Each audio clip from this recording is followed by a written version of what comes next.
Yes. Hmm. Because I think that if I'm relying on the physical, as in how my body feels, but I'm ignoring how my heart feels or how my brain feels, or then it wouldn't be aligned. Yes. So I guess the physical part is kind of helping that be that first trigger, because it's usually for me where it starts, when your heart's beating faster or you're feeling nauseous or whatever it may be.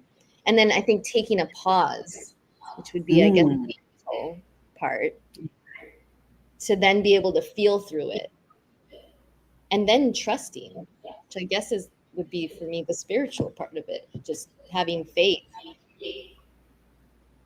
Um, so I like that we talked about this, because I think it'll be great to see how I can teach myself that once I have that physical reaction, to take that pause and go through the rest of the process and not just react based on the one thing that's happening.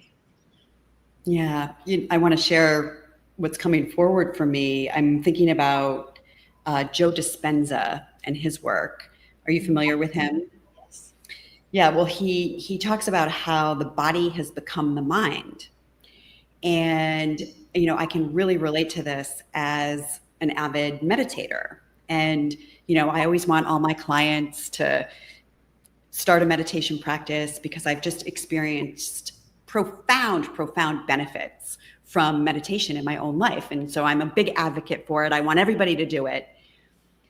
And it's not easy because it requires the physical, the mental, and the emotional to sort of park it so we can be in the spirit of the energy and allow for that opening. But,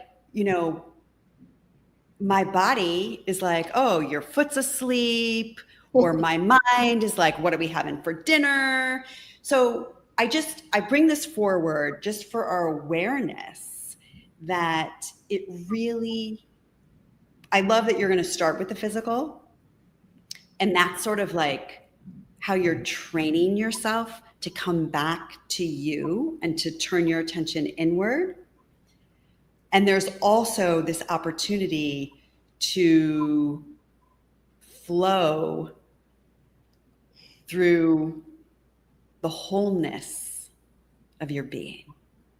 Hmm. Yeah, and there's like an inclusivity that gets to be here when you do that. Hmm. So I'm going to pose a question to you again. If there was a different word than obey the Hmm. body, what might be a word that feels supportive to you in your process? Observe comes to mind, and Love that. trust. Mhm. Beautiful. What's present for you now? Excitement. How so? Well, it's been such a journey the last few years, and so even getting to the point of recognizing that my body is talking to me, is exciting in itself. And so when I learn that I can take that a step further, it's exciting to me, because my goal is always peace, calmness, stillness. And so these are tools that are going to get me there. So for me, that's exciting. Beautiful. Well, Natasha, thank you so much for being here with us today and for sharing a little bit about your process as you return yourself to inner authority. Thank you. And I think we're going to bring in Nancy, but I just wanted to say thank you so much for being here today. It was lovely to be with you, and thank you for your share. Thank you. Thank you, Donna. It was my pleasure.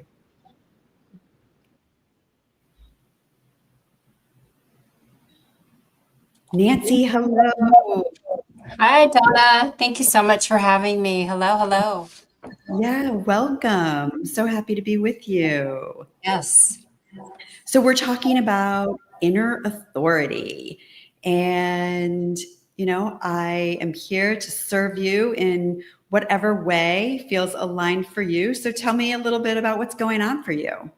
Thank you. Thank you. You know, I was listening to Natasha, which was amazing. I loved her vulnerability and her ability to share. And the first thing that came to my mind, too, is where do I start? Like, where do I go with this? So I think in conjunction with inner authority, I feel like sometimes that is my demise.